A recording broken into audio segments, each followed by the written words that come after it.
Hi ನನ್ನ ಪ್ರೀತಿಯ ಸ್ನೇಹಿತರೆ, ಹೇಗಿದ್ದೀರಾ? ಇವತ್ತು ಪಡವಲಕಾಯಿ ಪಲ್ಯ ಮಾಡೋದು ಹೇಗೆ ಅಂತ ನೋಡೋಣ ಬನ್ನಿ. ತುಂಬ ಈಸಿಯಾಗಿ ಹೇಳ್ಕೊಡ್ತಾ ಇದ್ದೀನಿ. ಮೊದಲಿಗೆ ಒಂದು ಪ್ಯಾನಲ್ಲಿ 2-3 ಸ್ಪೂನಷ್ಟು ಎಣ್ಣೆ ಹಾಕ್ಕೊತಾ ಇದ್ದೀನಿ. ಸಾಸಿವೆ ಒಂದು ಅರ್ಧ ಸ್ಪೂನ್ ಹಾಕ್ತಾ ಇದ್ದೀನಿ. ಜೀರಿಗೆ ಒಂದು ಅರ್ಧ ಸ್ಪೂನ್ ಹಾಕ್ತಾ ಇದ್ದೀನಿ. ಮೆಣಸಿನ್ಕಾಯಿ, ಕರಿಬೇವಿನ ಸೊಪ್ಪು ಹಾಕ್ತಾ ಇದ್ದೀನಿ.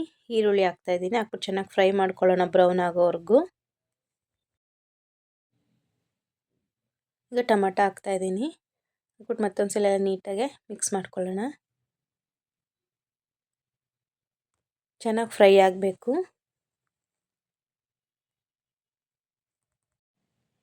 ಈಗ ಪಡವಲಕಾಯಿ ಹಾಕ್ತಾಯಿದ್ದೀನಿ. ಚಿಕ್ಕ ಚಿಕ್ಕದಾಗಿ ಕಟ್ ಮಾಡ್ಕೊಂಡಿದ್ದೆ, ಚೆನ್ನಾಗಿ ತೊಳೆದ್ಬಿಟ್ಟು. ಈಗ ಅದನ್ನು ಹಾಕ್ಬಿಟ್ಟು ಎಲ್ಲ ನೀಟಾಗಿ ಮಿಕ್ಸ್ ಮಾಡ್ಕೊಳ್ಳೋಣ.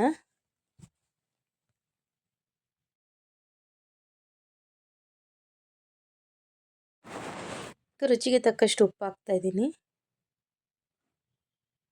ಹಾಕ್ಬಿಟ್ಟು ಮತ್ತೊಂದು ಸಲ ಎಲ್ಲ ನೀಟಾಗಿ ಮಿಕ್ಸ್ ಮಾಡ್ಕೊಳ್ಳೋಣ.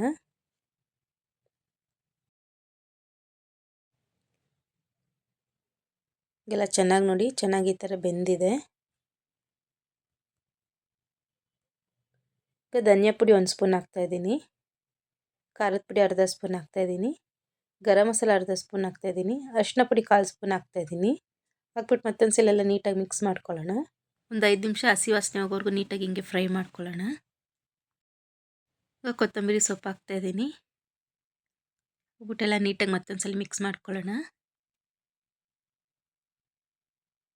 ಈಗ ಪಡವಲಕಾಯಿ ಪಲ್ಯ ರೆಡಿಯಾಗಿದೆ. ಸರ್ವಿಂಗ್ ಬೌಲ್ಗೆ ಹಾಕ್ಕೊಳ್ಳೋಣ. ನೋಡಿ, ನೋಡಲಿಕ್ಕೇ ಎಷ್ಟು ಚೆನ್ನಾಗಿದೆ ಮತ್ತು ತುಂಬ ಟೇಸ್ಟ್ ಕೂಡ ತುಂಬಾ ಚೆನ್ನಾಗಿರುತ್ತೆ.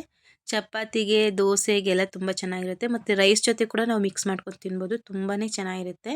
ನೀವು ಮನೇಲಿ ಟ್ರೈ ಮಾಡಿ, ಖಂಡಿತ ಇಷ್ಟ ಆಗುತ್ತೆ. ಇಷ್ಟ ಆಗಿದ್ದರೆ ಲೈಕ್ ಮಾಡಿ, ಶೇರ್ ಮಾಡಿ, ಕಮೆಂಟ್ ಮಾಡಿ ಮತ್ತು ಸಬ್ಸ್ಕ್ರೈಬ್ ಮಾಡಿ. Thank you friends.